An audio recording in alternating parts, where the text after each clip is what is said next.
Hello, Earth Justice and friends. My name is Manny, and I'm an attorney on the Sustainable Food and Farming team. Today, in honor of our Earth Month, we want to talk about soil. We know about the biodiversity crisis and the climate crisis, but did you know soil has a big part to play in both?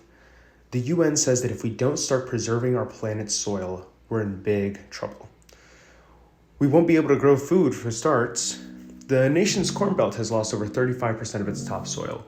Across the US, our soil is eroding up to 1,000 times faster than experts say is sustainable. Soil is in dire crisis, and this will affect our climate, biodiversity, and, perhaps most alarmingly, food security itself.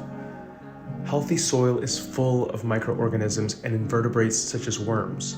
Soil organisms do critical work. They are the foundation of biodiversity on this planet.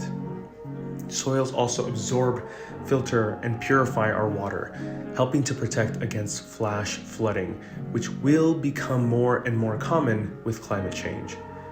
1 teaspoon of healthy soil contains billions of bacteria, fungi, and other microbes.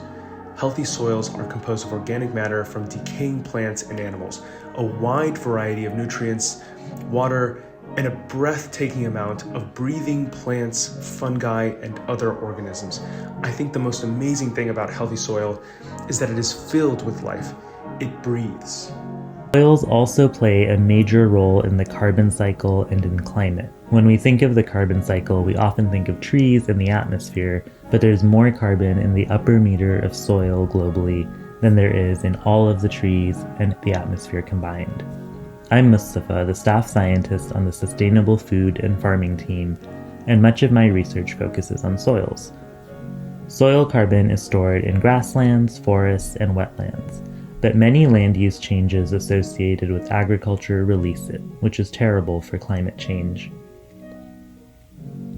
Converting land, whether grasslands or forests, to agriculture results in a number of harms. We lose topsoil rapidly at the time of conversion, continue to lose soil through poor farming practices, and we lose out on the additional sequestration that would have occurred if native vegetation was allowed to remain in place. These lands could be accumulating and storing carbon and supporting biodiversity, but instead they are emitting carbon in quantities that the planet cannot afford. Soils are fundamental to food justice, climate, biodiversity, and all of this. Farmers are already adapting to climate change such as heat waves and floods with an eye towards food security well into the future. But we need to give all farmers the tools they need for soil conservation and other sustainable farming practices. But there's good news. There's much we can do to protect the little topsoil we still have left and rebuild soils wherever we can. Here are some examples.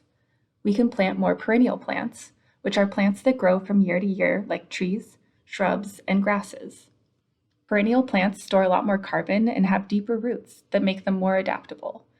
So, integrating perennial crops like fruit and nut trees and grasses with annual crops can be a real win-win. We can also use prairie strips, which are portions of cropland that have been planted with native prairie plants.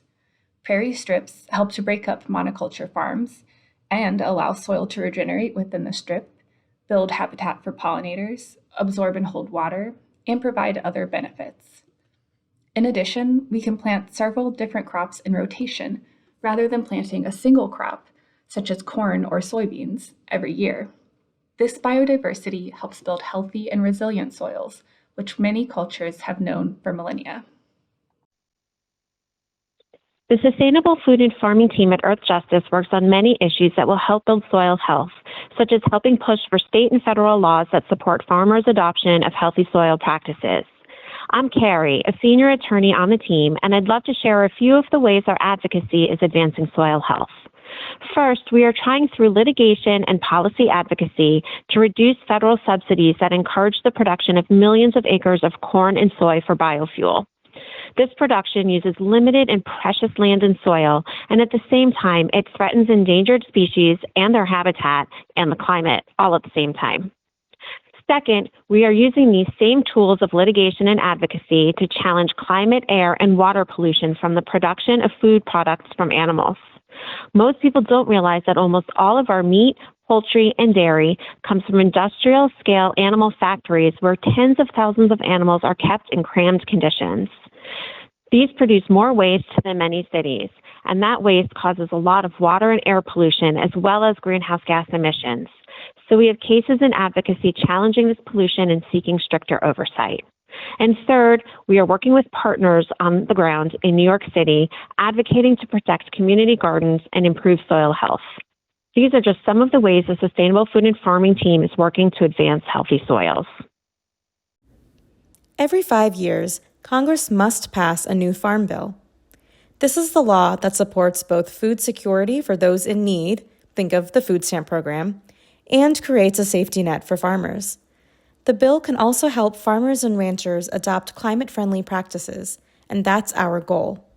The Farm Bill pays farmers billions of dollars every year, and we'll try to ensure that more of this money goes to help build, rather than deplete, healthy soils.